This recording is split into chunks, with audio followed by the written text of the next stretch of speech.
Avec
Parce que tout le monde me rejetait, tu acceptais ça.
soir de sa présence.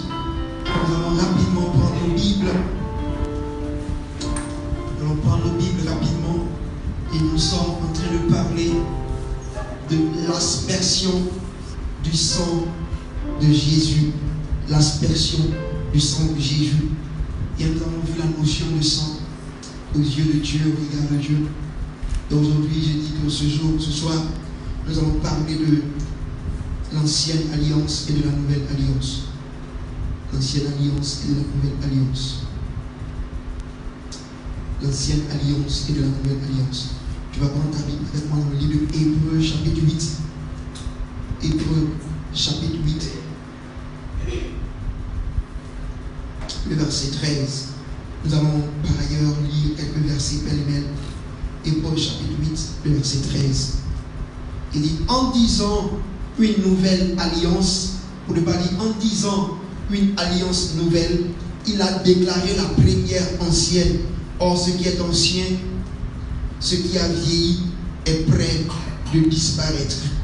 Donc, alors que Dieu a introduit la nouvelle alliance, la Bible nous dit qu'il a déclaré ainsi l'ancienne, la première ancienne. Amen. Amen. Amen. Et nous lisons le verset 7 de Hébreux chapitre 8. Il dit, en effet, si la première alliance avait été sans défaut, il n'aurait pas été question de la remplacer par une seconde. La raison pour laquelle nous avons eu la seconde alliance et la nouvelle alliance, c'est parce que la première avait des défauts. La première avait des défauts. Et dès lors, Dieu a dit dans son cœur qu'il allait faire une alliance nouvelle. Le verset 8 poursuit en disant, car c'est avec l'expression des blâmes que le Seigneur dit à Israël, voici les jours viennent, dit le Seigneur, où je ferai avec la maison d'Israël, la maison de Juda, une alliance nouvelle. Une alliance nouvelle. Alléluia. Alléluia. Et il a dit cette alliance nouvelle, au verset 10, il a dit, mais voici l'alliance que je ferai avec la maison d'Israël. Après ces jours, a dit le Seigneur, je mettrai mes lois dans leur esprit, je les écrirai dans leur cœur, et je serai leur Dieu, et ils seront mon peuple. Aucun n'enseignera plus son citoyen, ni aucun son frère, en disant, connais le Seigneur, car tous le connaîtront, depuis le plus petit jusqu'au plus grand d'entre eux.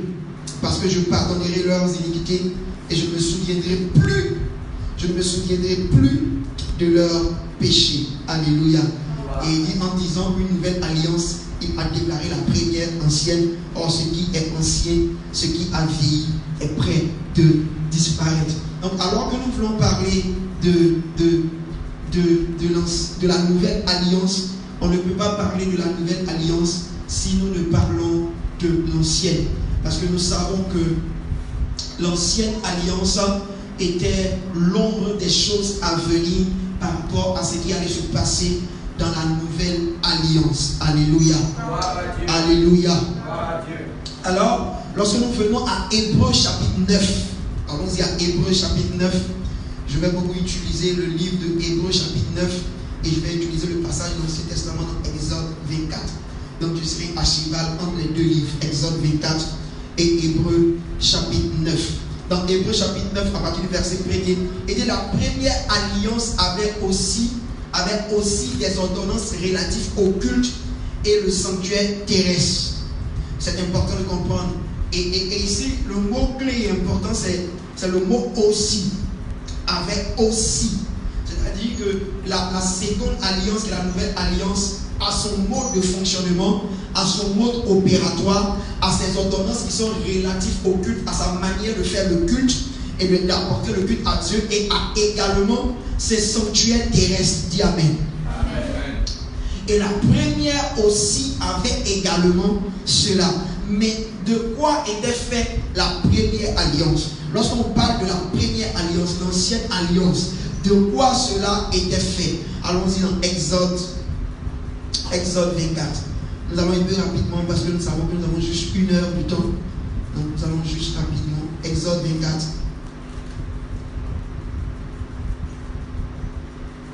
À partir du verset 1. Exode 24 à partir du verset 1. Dieu dit à Moïse, monte vers l'Éternel, toi et Aaron, Nadab et Abihu. Nadab et Abihu, ce sont les fils d'Aaron qui étaient eux aussi des sacrificateurs. Et 70 des anciens d'Israël qui étaient les leaders. Et vous vous prosternerez de loin. Moïse s'approcha seul de l'Éternel. Les autres ne s'approcheront pas. Et le peuple ne montera point avec lui. Moïse vint rapporter au peuple toutes les paroles de l'Éternel et toutes les lois. Le peuple entier répondit d'une même voix: nous ferons tout ce que l'Éternel a dit. Moïse écrivit toutes les paroles de l'Éternel. Puis il se leva de bon matin.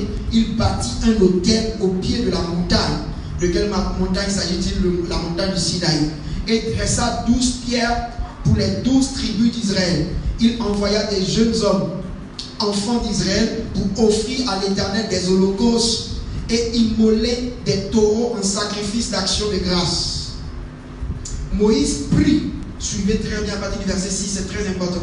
Moïse prit la moitié du sang qu'il mit dans des bassins. Il a mis dans quoi? Dans des bassins. Et il répandit l'autre moitié sur l'autel. Il prit le livre de l'Alliance et le lut en présence du peuple.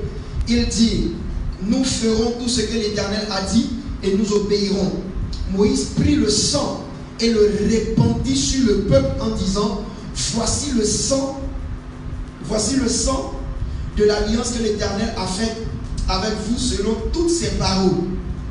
Selon quoi? Toutes ses paroles. Verset 9. Moïse monta avec Aaron, Nadab et Abihu et les 70 anciens d'Israël. Ils virent le Dieu d'Israël sous ses pieds. C'était comme un ouvrage de saphir transparent, comme le ciel lui-même dans sa pureté. Il n'étendit point sa main sur l'élite des enfants d'Israël. Ils virent Dieu et ils mangèrent et burent. My God. Ceci nous arrivera lorsqu'on sera au ciel. L'Éternel dit à Moïse: monte vers moi sur la montagne et reste là. Je te donnerai des tablettes de pierre, la loi et les ordonnances que j'ai écrites pour leur instruction. Moïse se leva avec Josué qui le servait et Moïse monta sur la montagne de Dieu. Il dit aux anciens: attendez-nous ici jusqu'à ce que nous revenions auprès de vous. Voici Aaron et Hur resteront avec vous. Si quelqu'un a une différence, c'est à eux qu'il s'adressera. Moïse monta sur la montagne et la nuée couvrit la montagne. La parole de l'Éternel reposa sur la montagne de Sinaï et la nuée la recouvrit pendant 6 jours. Le 7e jour, l'Éternel appela Moïse du milieu de la nuée. L'aspect de la gloire de l'Éternel était comme un feu dévorant sur le sommet de la montagne aux yeux des enfants d'Israël. Moïse entra au milieu de la nuée et il monta sur la montagne.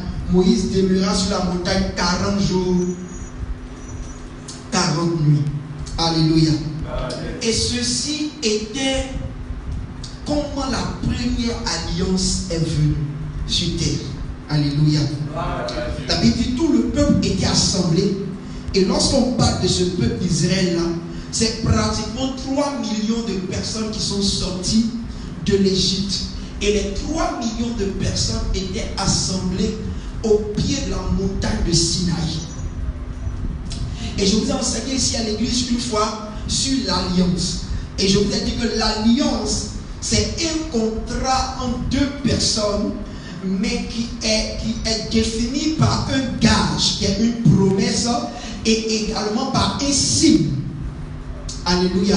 Donc c'est un contrat entre deux personnes qui est défini par un gage et par un signe.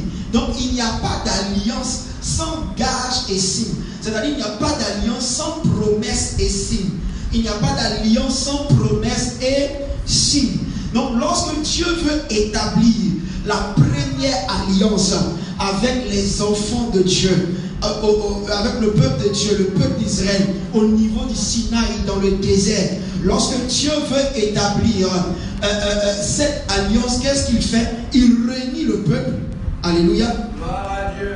Et il permet à son prophète Moïse de lire. Amen. De lire le livre des promesses.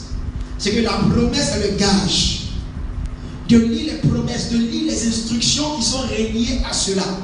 Et lorsqu'il lit la clause de l'alliance que Dieu lui-même avait écrit de par lui-même, la Bible dit le peuple le peuple entier, au verset 3, la Bible dit, le peuple entier répondit d'une même voix. Nous ferons tout ce que l'Éternel a dit. Nous ferons tout ce que l'Éternel a dit. On ne les a pas forcés. Eux-mêmes, ils ont dit d'une même voix, Moïse, ce que tu viens de lire, on fera tout ce qu'il a dit. Alléluia. Non, ils s'étaient d'abord entendus sur les promesses. Ils s'étaient entendus quoi? Sur les promesses. Ils s'étaient entendus sur la loi. Ils s'étaient entendus sur les instructions de l'alliance. Parce qu'une alliance, c'est les promesses et c'est le signe. Alléluia. Donc, ils étaient OK par rapport aux promesses. Donc, ce qu'on retient, c'est que la première alliance avait les promesses. Elle avait l'instruction. Amen. Ce n'était pas une alliance faite dans les hasards, mais c'était une alliance qui était basée sur des promesses et qui était basée sur des lois, qui était basée sur ses instructions. Et Dieu était d'accord avec cela, et le peuple également était d'accord avec cela. Jusqu'à ce que le peuple même dise que nous ferons tout ce que l'Éternel a dit. Alléluia. Et une fois qu'ils sont mis d'accord sur l'alliance, sur la promesse, sur les instructions, sur la loi, qu'est-ce que maintenant Moïse va faire? Moïse va maintenant bâtir un autel. Il va faire quoi? Il va bâtir un autel, et à cet autel-là, ils vont sacrifier des taureaux, des animaux. La Bible n'a pas signifié le nombre de taureaux, mais la Bible a mis ça au pluriel pour dire qu'ils ont sacrifié des taureaux. Ils ont immolé des taureaux en sacrifice d'action de grâce. Donc il y avait des sacrifices qui étaient faits. Et l'autel qui a été élevé ce jour-là avait 12 stèles. Et les 12 stèles représentaient les 12 tribus d'Israël. Donc chaque tribu était représentée. Donc le sacrifice qui était fait sur cet autel, c'était pour les 12 tribus. En d'autres termes, c'était pour toute la nation d'Israël. En d'autres termes, c'était pour les 3 millions de personnes qui étaient sorties. Dis amen. Amen. Alors lorsqu'ils le font, la Bible dit, lorsqu'ils égorgent les taureaux, lorsqu'ils égorgent tout ça, le deuxième aspect, c'est pour le signe. C'est-à-dire qu'on a la promesse, maintenant il faut avoir le signe. Parce que pour qu'une alliance soit complète, il faut qu'il y ait promesse et signe. Il faut qu'il y ait gage et signe. Ce n'est pas seulement gage ou signe, mais c'est gage et signe. Donc pour que l'alliance soit complète et scellée, il fallait que le signe accompagne. Et le signe de l'alliance, c'était la mort. C'était quoi? La mort. C'était la mort des animaux. Il fallait que le sang puisse verser. Et le sang qui versait là signifiait qu'au fait, si parmi nous, soit moi Dieu ou vous le peuple, si parmi nous deux qui sommes en alliance, un ne respecte pas son alliance, qu'il meure comme des animaux dans son monde. Amen. Amen. Amen. Amen. Et ça c'était le signe. Et il fallait que le sang coule. Et il fallait que le sang verse. Et la Bible dit, quand le sang a coulé, Moïse a recueilli une partie du sang dans des bassins. C'est de gros récipients. Il a recueilli une partie du sang dans de gros récipients. Et l'autre partie du sang, il a versé. Il a fait l'aspersion sur tout l'autel. Donc tu peux t'imaginer l'autel peut-être comme cette chair. Et maintenant Moïse verse et ça coule. Et quand ça coule sur les 12 stèles qui représentaient les 12 tribus d'Israël et qui représentaient toute la nation d'Israël. Et ça coulait, ça ruisselait. Il y avait l'aspersion, ça coulait de partout. Et on pouvait voir au pied de la montagne de Sinaï le sang couler parce que c'était plusieurs animaux qui étaient sacrifiés. Mais ce n'était pas tout le sang qu'ils avaient versé sur l'autel. Alléluia. Et la Bible dit l'autre partie du sang. Ce que Moïse fait, l'autre partie du sang, il réunit le peuple. Je le répète, ils étaient 3 millions environ. Il réunit tout ce peuple en face de lui, ayant avec lui les 70 leaders, ayant avec lui Aaron et ses 2 fils Nadab et Abihu, les sacrificateurs, et ayant avec lui Josué. Donc 70 plus 3, 73, plus Josué 74, plus lui-même 75. Et le peuple en face, et tout le peuple est là, et ils prennent. Donc j'ose imaginer que c'était 70 bassines au moins. Et ils prennent les bassins, les cuvettes, là. Et ce qu'ils font, la Bible dit, ils répandent ça sur le peuple. C'est qu'ils prennent le sang et puis ils répandent le sang sur tout le peuple. Ils versent le sang sur tout le peuple. Ils aspergent le peuple du sang de ces animaux qu'ils avaient offert et sacrifié à Dieu. Quelqu'un dit l'aspersion du sang. Et qu'est-ce que cela voulait dire? Le fait de pouvoir prendre le sang de ces animaux de la première alliance là, et les asperger sur le peuple. Imagine 3 millions de personnes. Le sang doit pouvoir toucher tout le monde. Ça, c'est pas bon. Toi que le sang ne t'a pas touché, tu n'es pas qualifié. Amen. Amen. Je suis sûr que de nos jours, on allait se dire que ce n'est pas hygiénique. Parce que recevoir le sang d'un mouton sur toi comme ça, bien d'un gros bœuf, allez, ce n'est pas hygiénique. Mais on devait faire ça. Imagine même, tu vois, puisque vous savez que quand Jétro était venu donner cette idée à Moïse par rapport aux 70, c'était en fonction des catégories. Il y avait d'autres qui géraient 1000, d'autres qui géraient 100, jusqu'à manger. Celui qui gère 10, là, il prend les 10, il fait sur eux comme ça même. Quand ils sortent de là, ils deviennent automatiquement trempés. Amen. De sang. Alléluia. Alléluia. Et la Bible dit qu'il devait le faire sur tout le peuple. Sur tout le peuple, il devait pouvoir le faire.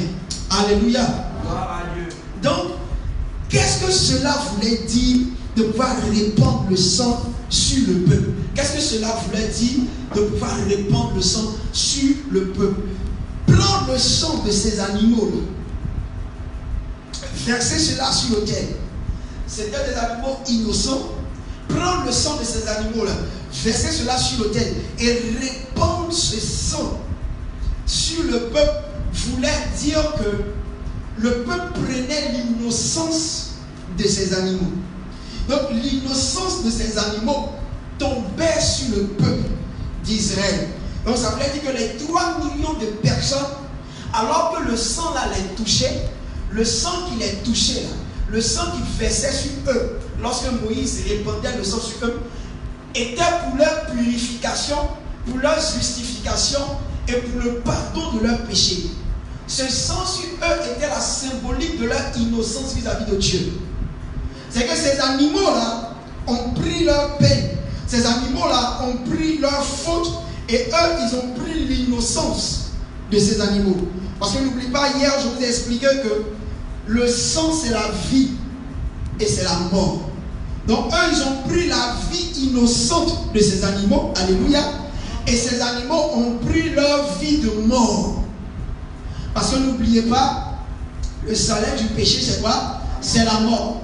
Donc, alors que eux, ils ont péché, ils ont murmuré, ils ont fait toutes sortes de choses, et qu'ils ont péché, le sang qui les touchait là, c'était la vie des animaux que eux, ils prenaient. Donc, ils vivaient au travers de ces animaux, et ces animaux qui étaient morts, eux, ils mouraient par leur péché, par le péché du peuple. Alléluia. Alléluia. Donc, c'était le sang de l'innocence.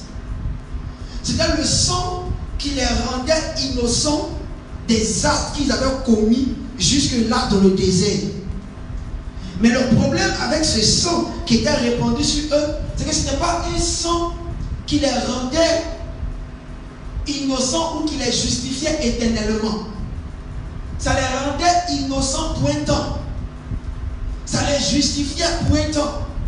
Et après, le péché là ressurgissait encore. Alléluia. Et ça, c'était l'ancienne alliance. C'était l'ancienne alliance. C'est que dans l'ancienne alliance, ton péché est caché pour un temps.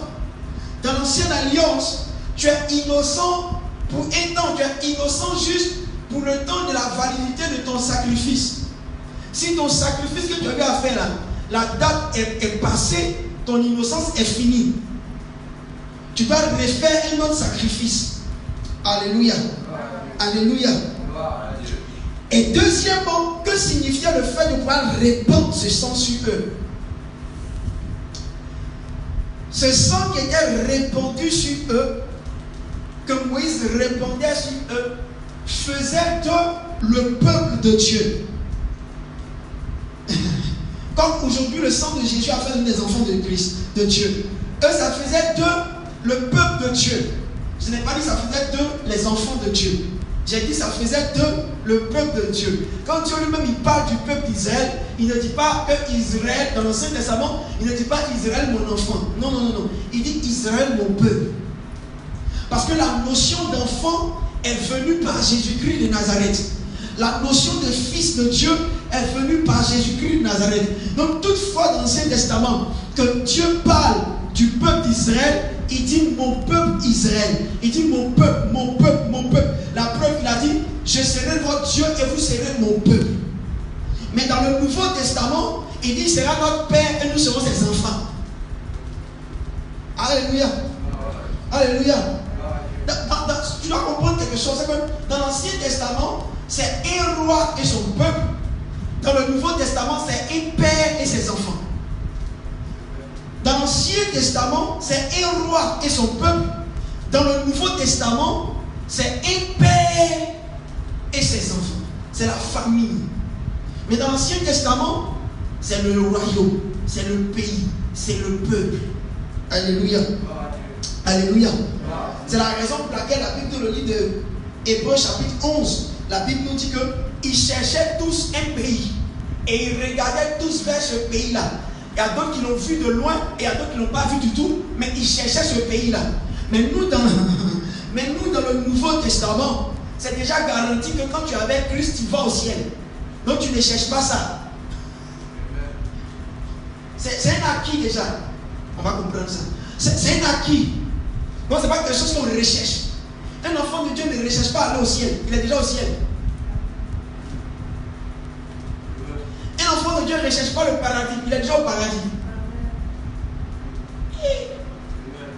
Bon, tu vas comprendre ça quand tu arrives à la maison. C'est la vérité. Si tu es un enfant de Dieu, tu te dis que c'est le paradis qu'il cherche. Non, c'est que tu n'es pas enfant de Dieu. Tu es encore dans le monde. Si tu es enfant de Dieu, tu es déjà au ciel. Si on pose la question, la vie éternelle a commencé quand? La vie éternelle dans la vie d'un homme, ça commence dès lors où il donne sa vie à Jésus. Dès lors où Jésus rentre dans sa vie, la vie éternelle a commencé. Ce n'est pas dans le ciel qu'on a la vie éternelle. C'est depuis la terre jusqu'à... Parce que pour les chrétiens, la mort, ce n'est pas la mort, c'est un sommeil. Le chrétien n'appelle pas la mort mort. Le chrétien appelle le sommeil. Dis Amen. Amen. Jésus a dit Lazare dort. Lazare dort. Il dort. Le chrétien ne meurt pas, le chrétien s'endort. Il ferme juste les yeux et quand tu dors et puis tu rêves là. Donc quand tu fermes les yeux, tu dors et puis tu rêves, tu te vois dans un autre monde. Quand le chrétien ferme les yeux sur la terre ici, il est avec le Père dans le ciel. Dis Alléluia. Alléluia. Dis Alléluia.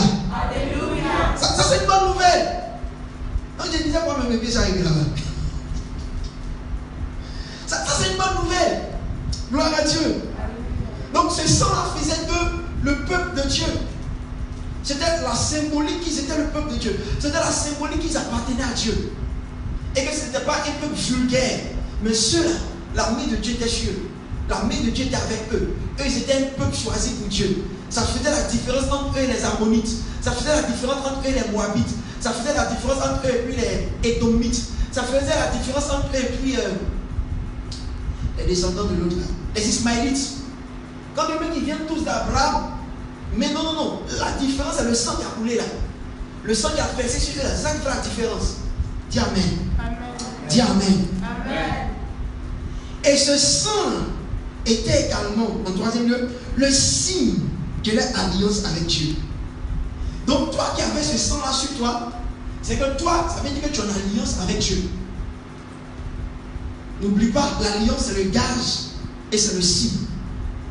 Donc, quand on leur demande, vous là, quel est votre gage de l'alliance que vous avez avec Dieu? Il présente toutes les promesses, il présente la loi, il présente les 10 commandements.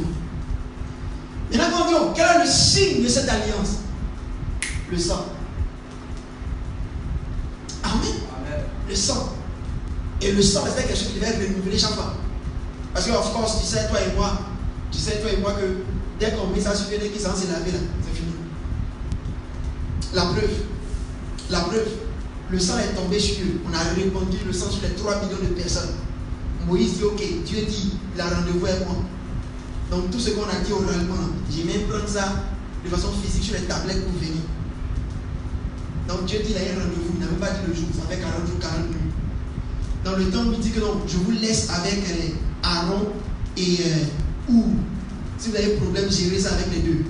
Et Josué, il y a un parti. Pour les 70 là, mettez-vous en retraite spirituelle. Donc le peuple était géré par Aaron et Ou. Maintenant, quand Moïse doit monter, il ne monte pas directement. C'est étrange. Le gars, il a la montagne, mais à mi-chemin. À mi-chemin de la montagne.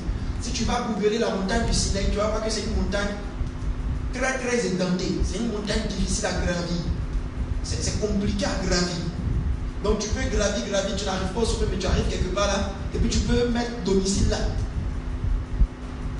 Donc ils arrivent au milieu de la montagne, et puis Dieu lui dit, attends là d'abord. Et il attend pendant 6 jours. Au 7e jour, Dieu lui dit maintenant, monte. Donc il laisse Josué au milieu, et lui il monte. Et quand il monte au sommet. Et sur le sommet, la nuit est là. Donc pendant 40 jours, lui il est là. Josué aussi, son apôtre, son disciple, lui l'attend au milieu là. Les 40 jours, lui l'attend. Et puis les 70 aussi sont juste au bas. Et puis dans le peuple, et puis les Aaron, ils sont s'amuser dans la cour là-bas. Donc c'était ça en fait la hiérarchie. Moïse était là au sommet. Josué était au milieu. Les 70 étaient autour de la montagne là. Et maintenant le peuple là, eux, ils mangeaient avec les Aaron. C'est dans ça là. Ils sont partis faire le vaudon. Et non, il a duré. Oh non, il a duré. Hop, dans c'est un peuple qui venait de sortir d'une alliance importante. Avec des promesses et avec un signe. Une alliance complète. Mais on dit non, il a trop duré. Fais-moi un veau d'or. Il avait dit Aaron qui était à la charge du peuple a fait un veau d'or. Ils sont rentrés dans l'idolâtrie. N'est-ce pas? Et c'est une alliance. C'est quoi? C'est une alliance. Il avait dit à Dieu, on va faire tout ce que tu as dit, on va faire. Quand Moïse descend dans la colère, il casse les tablettes, n'est-ce pas? Il casse les tablettes et tout, n'est-ce pas? Quand il finit de casser les tablettes, quand tu lis le texte, il te dit, il crie à moi ceux qui appartiennent à l'Éternel. Et sur les 12 tribus, une seule tribu sort, les Lévites, et ils viennent à Moïse.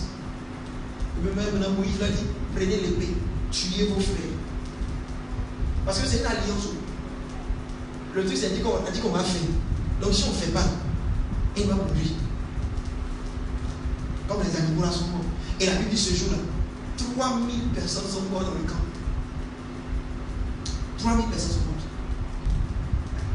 Et le cœur de Dieu s'est apaisé. Il a rappelé Moïse encore à la montagne.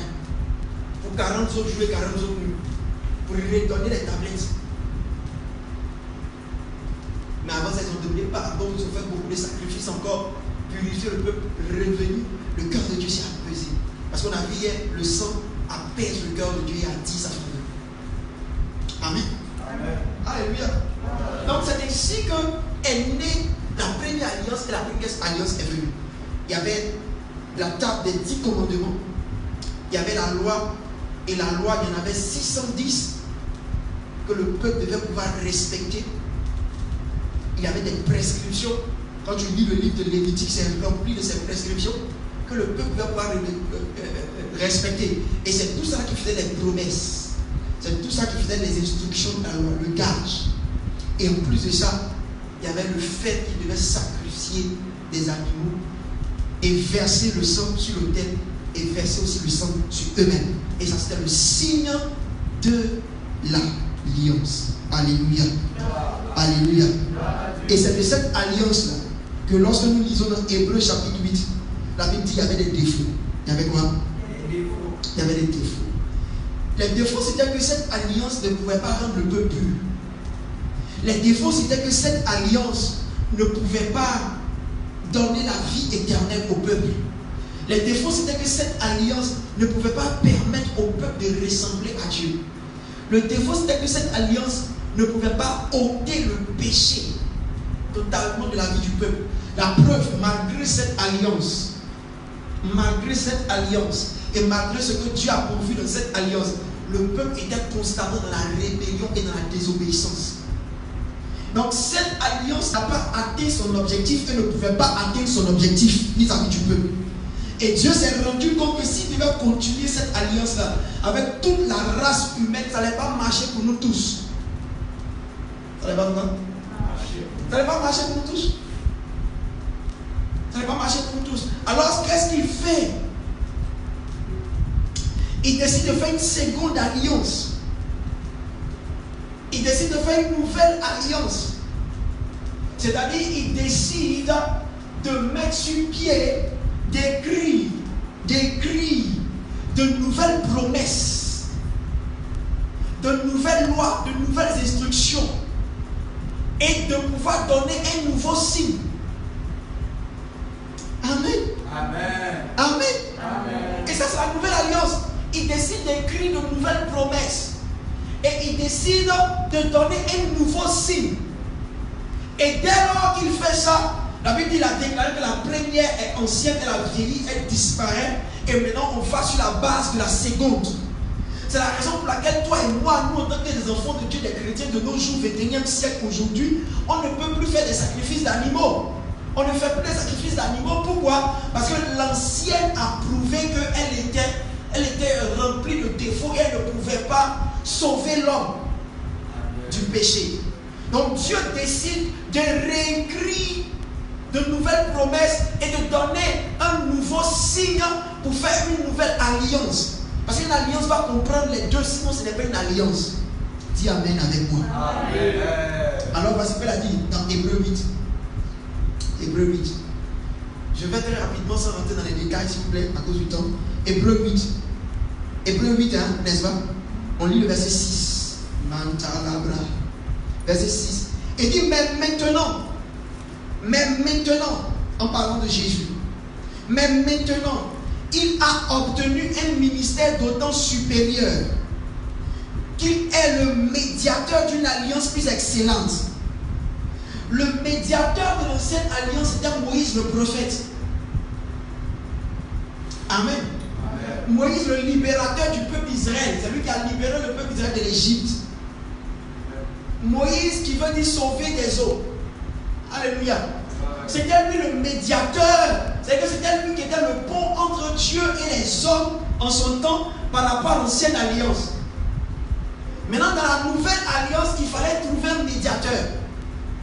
Dieu a regardé sur la terre jusqu'à il s'est rendu compte que j'ai utilisé Moïse, un homme, 100% homme. Ça n'a pas donné ce que ça devait donner. Moïse lui-même qui était le médiateur, qui était le pont entre moi et les hommes, Moïse lui-même a fini par me désobéir. Donc le péché même était logé en lui. On sait tous que Moïse a désobéi à Dieu. Dieu lui a dit non, ne frappe pas le rocher, pas le rocher. Le gars a frappé le rocher qu'il a frappé 2 fois. Et Dieu aussi l'a frappé. Il a dit, c'est fini pour toi. Ton chemin s'arrête ici. Amen. Donc Dieu s'est rendu compte que Moïse, même qui était médiateur, en lui était caché une colère. Donc, avec la vie de Moïse, il y a un contraste. La Bible dit Moïse est l'homme le plus doux. C'était l'homme le plus doux. Mais en même temps, dans sa douceur, il est colérique. Mais ça faut. Les becs sont comme ça. Les becs là, Moïse était un bec. Donc les becs là, comme ils ne peuvent pas bien s'exprimer, parler rapidement, donc ils sont dans leur coin. Quand tu les énerves, aïe, Jesus, tu vas savoir que tu as énervé un bec. Non, la chose était logée en lui. Le peuple faisait, il ne parlait pas. Le peuple faisait, il ne parlait pas. Jacques, il intercédait là, souvent même dans son cœur, ça s'irritait un peu. Parce que c'est un homme. Il y a des choses qu'il ne pouvait pas supporter. Il a enduré des choses, il a enduré même qu'on critique sa femme. Parce qu'elle était noire, c'est vrai. Il a enduré qu'on critique ses enfants. Parce que ses enfants au début n'étaient pas circoncis. Vous vous souvenez? Ses enfants n'étaient pas circoncis. Donc il a enduré qu'on critique ses enfants. Après, on critiquait tellement ses enfants qu'il a appelé Sephora, il a dit Sephora, il voulait qu'on circoncis les enfants. Sephora ne voulait pas qu'on puisse circoncire les enfants. Il a dit à Sephora, donc mon ministère est en jeu, on doit les circoncire. Donc, au lieu que ce soit Moïse qui fasse la circoncision, C'est Séphora même qui a pris une pierre tranchante et qui a coupé les prépuces des enfants. Et puis elle a appelé son mari homme de sang. Vous vous souvenez du texte? C'est Exode chapitre 4, on doit dans Exode. Elle a appelé son mari homme de sang. Donc même dans son foyer, même il y a une tension à cause de l'œuvre de Dieu. Avec aussi ses propres frères, Myriam et puis Aaron, eux aussi critiquaient sa femme. Donc il a enduré tellement de choses, il a souffert tellement. C'est tellement compliqué pour lui. Il était homme, et bon, je l'ai craqué. Il dit, mais vous-même, vous êtes comme moi-même. On veut vous tuer, moi je vous gère. Parce que je suis le pont entre vous et Dieu. On veut vous tuer, moi je vous gère. Je demande pardon pour vous. Dieu même, il veut vous tuer, vous tous. Parce que n'oubliez pas, le contrat là, c'est la vie ou la mort. Donc Dieu veut vous tuer, vous tous. Me prendre mon seul comme Noé pour recommencer. Je refuse. Mais vous ne voulez pas changer. Et un jour, sa colère a éclaté. Et le jour où sa colère a éclaté, Dieu ne lui a pas fait cadeau. Parce que tu es censé être le médiateur. Si toi, le médiateur, tu te laisses emporter comme ça. Ah, c'est qui sera maintenant médiateur. Comprenez ce que je suis en train de dire? Dans la nouvelle alliance, on a eu un médiateur plus excellent. On a eu un médiateur supérieur à Moïse. Et ce médiateur, c'est Jésus. C'est Jésus-Christ de Nazareth. En lui, point de péché. C'est le gars 100% innocent. Doux comme un agneau. La preuve, la Bible, quand on le traînait même pour aller le crucifier, le gars n'a pas bronché.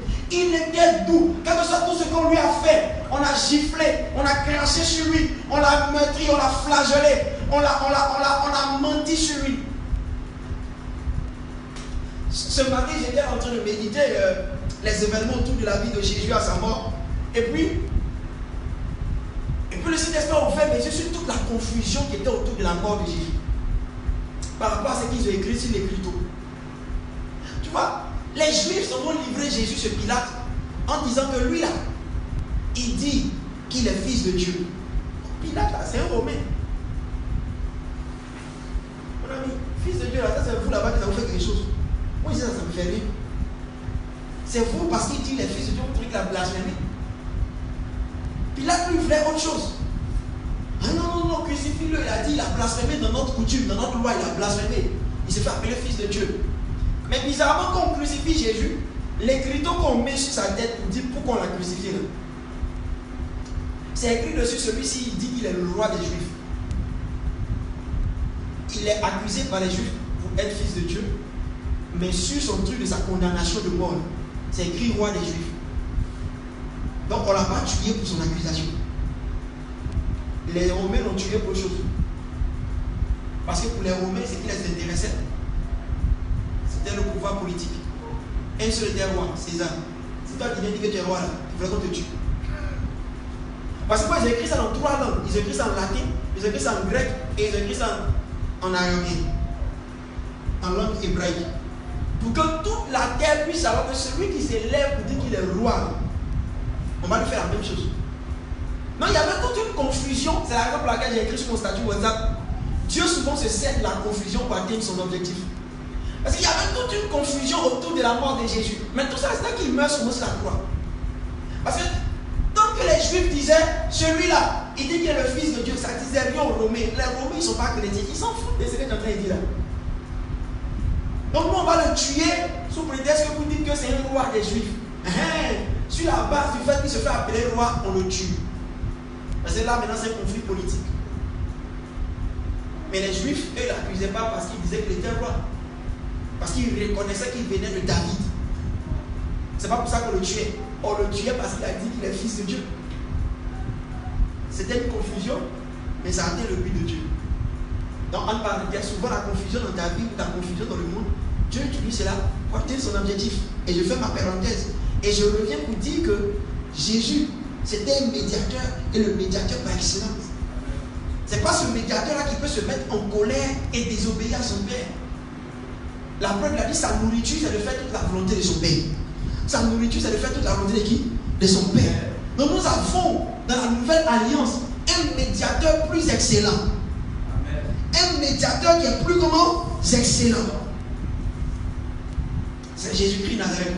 Et il dit, Et il dit le médiateur d'une nouvelle alliance plus excellente qui a été établie sur de meilleures promesses. Qui a été établie sur des meilleures promesses. Je vous disais tout à l'heure que quand Dieu a fait l'ancienne n'a pas marché, il a écrit de nouvelles promesses pour la nouvelle. Alors, la Bible nous dit que pour la nouvelle alliance, les promesses que Dieu a écrites pour la nouvelle alliance sont des promesses qui sont meilleures par rapport à l'ancienne. C'est que le gage de la nouvelle alliance est totalement meilleur par rapport au gage de l'ancienne alliance. C'est la raison pour laquelle on ne peut pas se mettre sous l'ancienne alliance. Ça sera se fatiguer pour rien. Alléluia. Et d'ailleurs, je vais te choquer. Tu veux que je te choque? L'ancienne alliance n'a même pas été faite pour les autres peuples. Ça a été fait pour un seul peuple, le peuple d'Israël. Donc si toi tu es chrétien, il y a un petit peu ce qui va choquer. Si toi tu es chrétien, que 10 commandements t'intéressent tellement.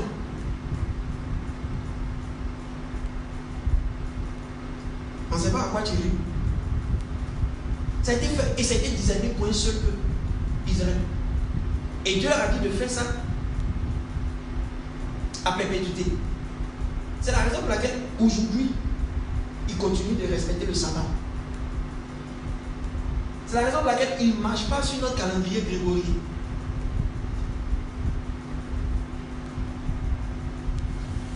Quand on dit ce genre de choses, ça fait peur. Mais c'est la vérité. L'Ancien Testament nous a été donné pour notre instruction. Parce que quand tu mets l'Ancien Testament en parallèle avec le Nouveau Testament, tu comprends mieux le Nouveau Testament. Le Nouveau Testament, c'est vraiment éclairé. Tu comprends non seulement l'Ancien Testament, mais tu comprends aussi le Nouveau Testament. Mais l'Ancien Testament, ce n'est pas pour nous, ça le peuple d'Israël. Ça s'adresse qu'aux Juifs. Ça s'adresse qu'aux Hébreux.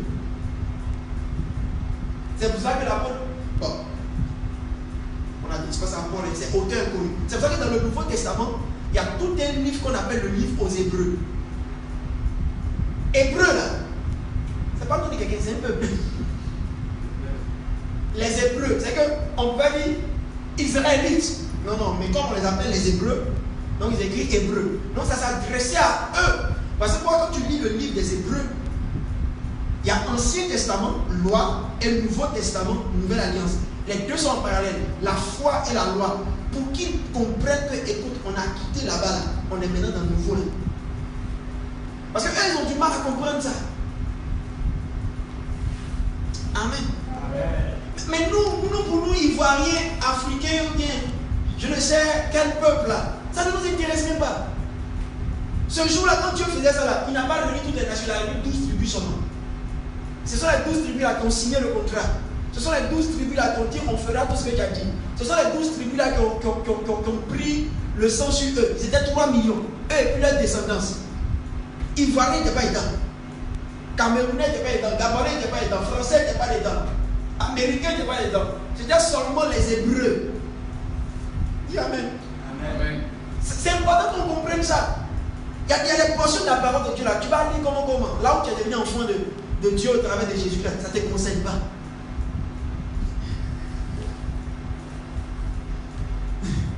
Souvent les gens pensent que c'est tout ce qui est écrit là qui nous concerne. Non, il y a des portions, tu vas lire comment ça ne te concerne pas. Ça n'a rien à voir avec toi. Ça a tout à voir avec Israël seulement.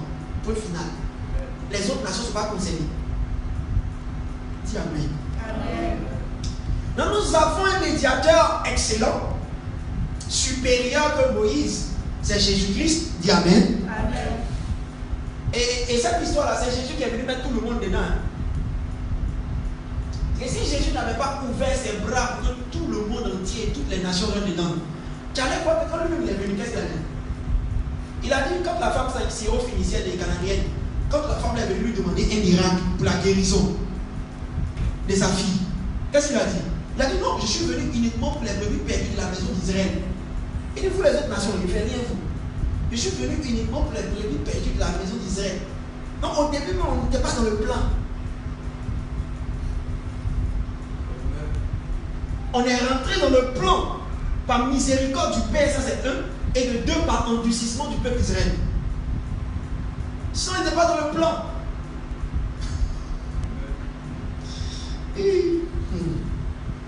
Parce qu'il dit j'avais beaucoup de choses à dire, mais bon, je ne peux pas le dire à cause du temps, il est déjà l'heure. Gloire à Dieu.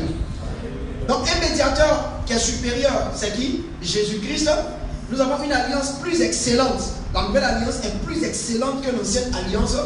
Et c'est établi sur des promesses qui sont meilleures, qui sont plus meilleures, qui sont meilleures que l'ancienne. Les anciennes promesses. Alléluia. Alléluia. Donc notre gage aujourd'hui, c'est meilleur que ce que le peuple d'Israël a actuellement. Le peuple d'Israël actuel, en Israël là-bas au Moyen-Orient, à côté de l'Égypte là-bas, le peuple d'Israël actuel, ce que Dieu leur a promis, là, nous qui sommes en Christ, nos promesses sont meilleures par rapport à eux. Nos promesses sont meilleures par rapport à eux. Parce que pour eux là, Jésus n'est pas encore venu. Hop, là, Jésus a vu les paquets. On attend seulement sa venue encore pour prendre l'église. Hop, là, pour eux, ils attendent toujours. Alléluia. Donc nous sommes, nous qui sommes l'Israël spirituel, les véritables juifs, comme ce qu'il le dit dans le livre des Galates, au travers de Abraham, papa Abraham et le Christ. Nous qui sommes les véritables juifs, nous avons un meilleur gage. Ce que Dieu a mis en garant, c'est bon. Alléluia. On a la vie éternelle. Ça premier comme ça, vie éternelle. Ce qu'eux, ils n'avaient pas dans l'Ancien Testament. Nous, on a la vie éternelle. Et quiconque dit que tu as la vie éternelle, ça veut dire que tu as la vie de Dieu qui est manifestée en toi. Parce que la vie éternelle, c'est la vie de Dieu manifestée en l'homme. Et nous, on a ça. Eux, ils n'avaient pas ça. Nous, on a ça. Eux, ils n'avaient pas ça. Donc, nos alliances sont supérieures. Dis Amen. Amen. Nous, en plus du fait qu'on a le pardon éternel des péchés, mais on a le fait que aussi, le péché même là, il est ôté. Oh non, ils n'avaient pas ça. Eux, leur pardon des péchés là, dès que le sacrifice finit, il faut faire un autre sacrifice encore, il faut faire encore. Oh non, nous, c'est un pardon éternel. C'est une justification éternelle. Pour eux là, c'était pas éternel, c'était temporel. C'était temporel, c'était temporel. Quand Dieu s'efface, il faut bien faire. C'était temporel. C'était temporel.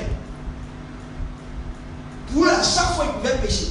Or, pour nous, là, parce que la nature du péché est ôtée dans la nouvelle alliance. Parce que la nature du péché est ôtée. La Bible dit dans le livre de 1 Jean, le chrétien ne pêche plus. L'enfant de Dieu ne pratique pas le péché. Dis Amen. L'enfant de Dieu ne pratique pas le péché. Eux, ils ne forçaient pas pour pécher. Si un enfant de Dieu aujourd'hui veut pécher, là, il est obligé de se forcer comme ça pour pécher. Parce que ce n'est pas dans sa nature. À cause de quoi? De la nouvelle alliance. Eux là, ils ne pouvaient pas rentrer dans le lieu saint. Ils rentraient dans le lieu saint et pas même eux tous. C'est seulement le souverain sacrificateur une fois par an pour aller voir Dieu. Hop, dans nous, 24 heures sur 24, 7 jours sur 7, 24 sur 7, tu parles à Dieu. Dieu est là. Il dit, je suis avec toi jusqu'à la fin du monde. Je ne te laisserai jamais orphelin. Il est là, sa présence est là. Tu rentres, tu lui parles comme tu veux, tu sors comme tu veux. Nos promesses sont meilleures. J'ai dit, nos promesses sont meilleures. Parce que quand nous disons merci à Jésus, notre médiateur, nous disons merci à Jésus, notre unique médiateur. Ce n'est pas Marie, c'est Jésus. Et que dit Amen. Amen. Si je fais là, 1 Timothée chapitre 2, verset 5 est clair. 1 Timothée 2, 5. 1 Timothée 2, 5 est clair. 1 Timothée 2, 5. Il dit car il y a un seul Dieu et aussi un seul médiateur entre Dieu et les hommes, Jésus-Christ, homme. Point final. Jésus-Christ qui? C'est bien précisé. C'est que ce Jésus qui a vécu dans la chair, que les hommes ont crucifié là, c'est lui qui est le médiateur de la nouvelle alliance, avec les nouvelles promesses, avec les promesses supérieures. Alors quel était le signe? Quel est le signe de la nouvelle alliance? Bien sûr, si dans l'ancienne alliance c'était le sang, dans la nouvelle alliance c'est aussi le sang. Mais le sang de qui? Alléluia. Alléluia. Merci Saint-Esprit. Lisons Hébreux 9. Zabarababa. Hébreux 9, à partir du verset 11. Mais Christ est venu comme un souverain sacrificateur des biens à venir. Il a traversé le tabernacle le plus grand. Lui aussi, il avait son tabernacle. Et le plus parfait, qui n'est pas construit de main d'homme, c'est-à-dire qui n'est pas de cette création. Il est entré une fois pour toutes dans les lieux tressés, non avec le sang des boucs et des veaux, mais avec son propre sang, ayant obtenu quoi? Une rédemption éternelle. C'est-à-dire un rachat éternel, un salut éternel. Car si le sang des taureaux et des boucs et la sang d'une vache rendu sur ceux qui sont souillés sanctifie et procure la pureté de la chair, combien plus le sang de Christ, qui par un esprit éternel s'est offert lui-même sans tâche à Dieu, purifiera-t-il votre conscience des œuvres mortes, afin que vous serviez le Dieu vivant. Amen. Et c'est pour cela qu'il est le médiateur d'une nouvelle alliance, afin que la mort étant intervenue pour le rachat des transgressions commises sous la première alliance, ceux qui ont été appelés reçoivent l'héritage éternel qui leur a été promis. Alléluia. Le verset 19. Est-ce qu'on parle au verset 19? 18 d'abord, on commence à 18. Il dit, voilà pourquoi c'est avec du sang. C'est avec du sang que même la première alliance fut comment? Avec du sang. Moïse, après avoir prononcé devant tout le peuple tous les commandements de la loi, prit le sang des veaux et des boucs avec de l'eau et de la laine écarlate et de l'hysope, et il fit l'aspersion sur le livre lui-même et sur tout le peuple en disant, ceci est le sang de l'alliance que Dieu a ordonné pour vous. Il fit pareillement l'aspersion avec le sang sur le tabernacle et sur tous les ustensiles du culte. Et presque tout, d'après la loi, est purifié avec du sang. Et sans effusion du sang, il n'y a pas de pardon. Il n'y a pas de pardon. Il n'y a pas de pardon. Il n'y a pas de pardon. Donc ce qui a été dit dans l'Ancien Testament est repris dans le Nouveau Testament, mais cette fois-ci pour parler de ce que Christ a fait. En disant que de la même façon que Moïse a inauguré la première alliance avec le sang, et que le sang était le signe, et que le sang a été répandu sur le peuple. C'est comme ça que quand Christ est venu aussi. Quand Christ est venu, il n'a pas pris le sang des boucs ni des animaux, mais il a pris son propre sang. Sang valeureux, sang puissant. C'est ce sang qu'il a pris. Alléluia. Et c'est son sang qui a le gage de cette alliance, qui a le signe du moins de cette alliance. C'est son sang qui a le signe de cette alliance. Et la Bible dit que son sang est bien meilleur que le sang des boucs et que le sang des animaux. Amen. Et il dit que si le sang des animaux a pu purifier le peuple, a pu donner une innocence au peuple de façon temporaire, a pu faire de ce peuple-là le peuple de Dieu, combien plus forte raison le sang de Jésus? Combien plus forte raison le sang de Jésus nous purifiera? C'est que le sang va nous purifier. Le sang va faire de nous, pas un peuple de Dieu, mais des enfants légitimes de Dieu. Alléluia. Ah, merci Seigneur pour le sacrifice à la croix. Merci Seigneur d'avoir accepté de donner ton sang. Verser ton sang toi-même pour nous. Dans le nom puissant de Jésus-Christ de Nazareth. Amen. Nous te sommes infiniment reconnaissants. Écoute, tu continues la lecture. Je suis maintenant verset 24. Verset 24. Verset combien? 24. Car Christ n'est pas entré dans un sanctuaire fait de main d'homme, en imitation du véritable, mais il est rentré dans le ciel même, afin de comparaître maintenant pour nous devant la face de Dieu. Et ce n'est pas pour s'offrir lui-même plusieurs fois qu'il est entré. Comme le souverain sacrificateur entre chaque année dans le sanctuaire avec du sang étranger. Autrement, il aurait fallu qu'il lui s'offre plusieurs fois depuis la création du monde. Tandis que maintenant, à la fin des siècles, il a paru une seule fois pour abolir par son sang, pour abolir le péché par son sang, pour abolir le péché par son sang. My God.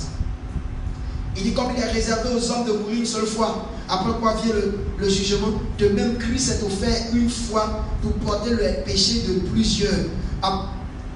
Pour porter les péchés de plusieurs, apparaîtra sans péché une seconde fois à ceux qui l'entendent, qui l'attendent pour leur salut.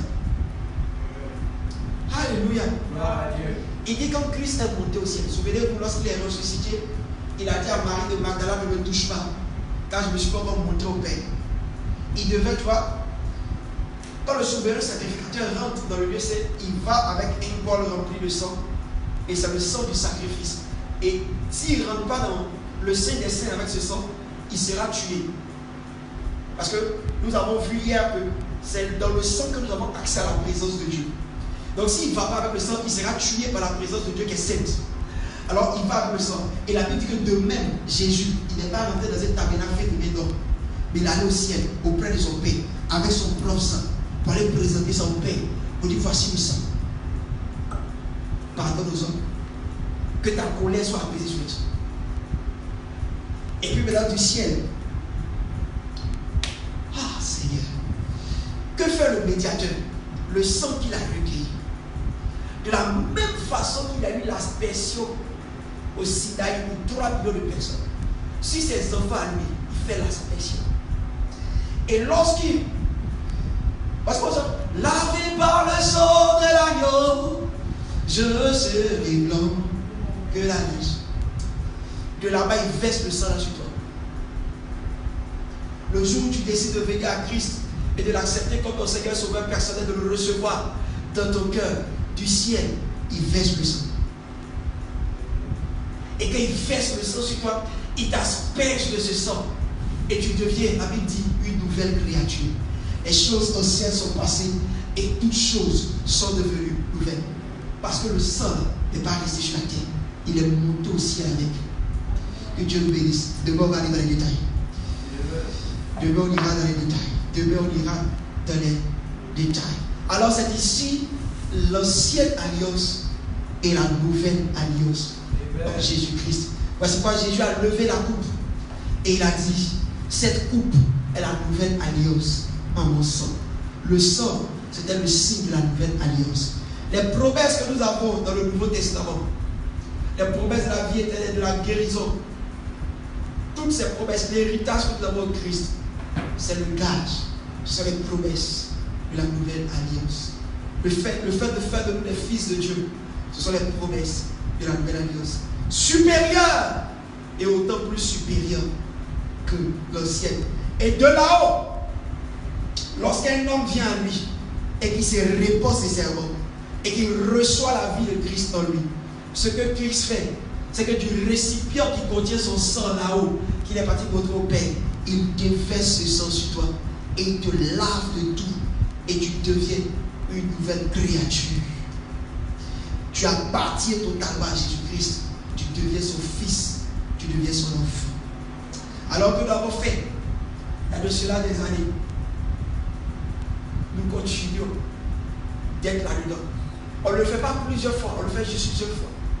Et lorsque tu pêches, tu évoques juste ce sang, et ce sang te nettoie du péché. Il a dit, si vous confessez vos péchés, si nous confessons nos péchés, il est fidèle juste de nous pardonner et de nous purifier de toute iniquité. Parce que son sang continue toujours de purifier. Ça c'est Hébreux chapitre 1, verset 9. Son sang continue toujours de purifier. Ce sang-là ne se coagule jamais. Se coagule jamais. Ce sang est dans la présence de Dieu et il est toujours frais. Pour toi qui me suis, pour toi qui me regarde, si tu fais la paix avec Jésus aujourd'hui même, je t'assure que ce sang va te laver, va te purifier et va faire de toi un fils de Dieu. Et sur toi, il aura la marque de ce sang. Parce que Christ va asperger son sang sur toi. Que Dieu te bénisse. Dans le nom de Jésus. Amen. Alors de là où tu es, si tu as le sang, tu vas prendre le sang et tu vas prendre le pain. Et nous allons passer à la Sainte Seine, au repas du Seigneur. Donc je vais te donner 2 minutes rapidement. Prends la Sainte Seine, prends tes éléments rapidement, 2 minutes. Prends tes éléments et tu les présentes vers l'écran, tu les avances vers l'écran. Tu les avances vers l'écran.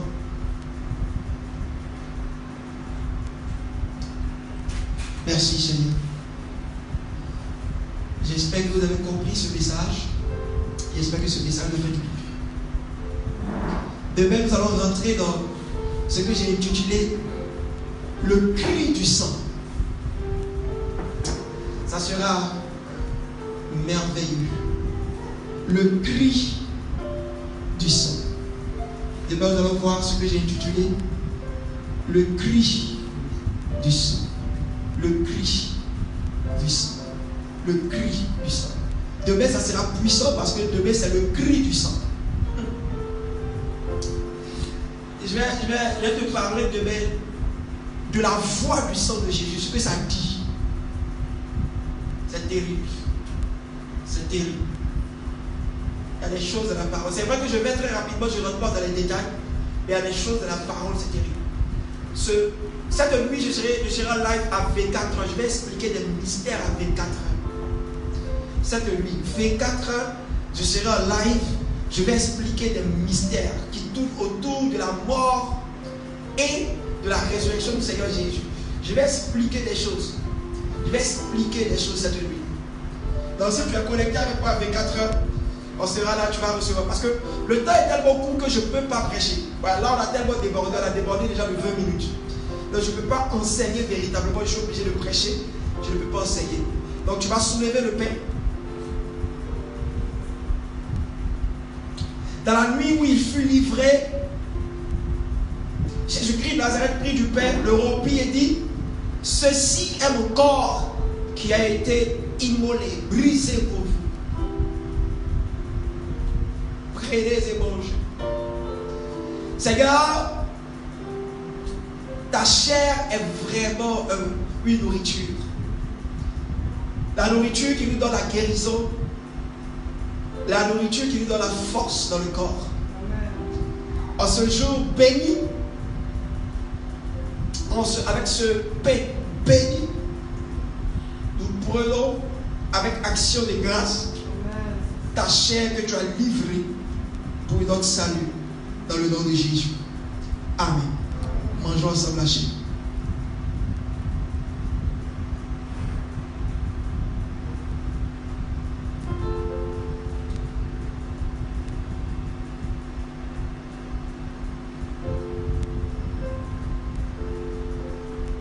Et la Bible dit,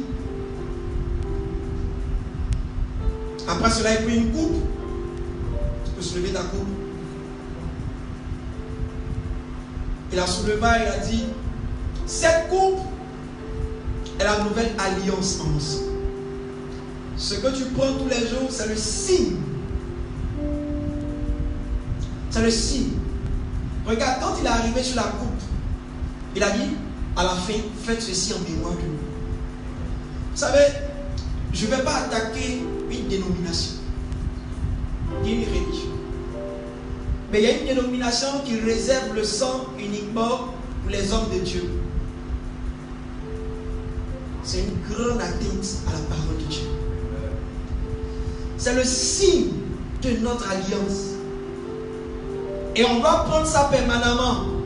Parce que la Bible fait ceci en mémoire de moi. Souviens-toi, dans l'Ancien Testament, il devait continuellement asperger ça chaque fois qu'il y a un sacrifice. Nous, on ne fait plus le sacrifice, mais on fait une symbolique. De toujours prendre ça pour dire que nous sommes en alliance avec Dieu par Jésus-Christ, notre médiateur. Et quand Dieu nous regarde, il voit le sang et il ne nous voit pas nous-mêmes. Tu comprends, peuple de Dieu? Donc quand tu es dans un endroit où c'est le pasteur ou bien c'est le prêtre seulement qui boit le sang et puis toi tu ne bois pas aussi là, il te fait quelque chose de grave. Il te prend quelque chose de grave dans le monde spirituel. Tu vas lever ta coupe. Seigneur, ton sang est véritablement un breuvage qui donne la vie. Tu as dit, celui qui boit ce breuvage a la vie. Amen. Seigneur, nous voulons te dire merci en ce jour où nous commémorons le jour où le sang a versé. Amen. Père, alors que nous prenons ce sang, nous voulons nous souvenir de cette alliance. Et nous voulons dire que nous voulons rester dans cette alliance. Amen. Accomplis notre part, parce que nous savons que tu accomplis toujours ta part. Merci Saint-Esprit. Parce que ce sang nous préserve. Ce sang nous protège. Ce sang nous garde. Ce sang parle pour nous et nos familles. Dans le nom de Jésus-Christ de Nazareth. Prenons ensemble le sang.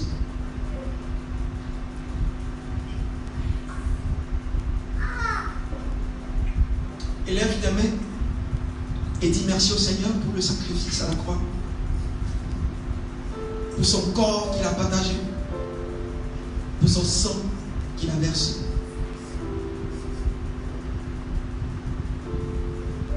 Dans le nom de Jésus. Amen. Bien-aimé, écoute-moi très bien. Il n'y a pas de culte sans offrande.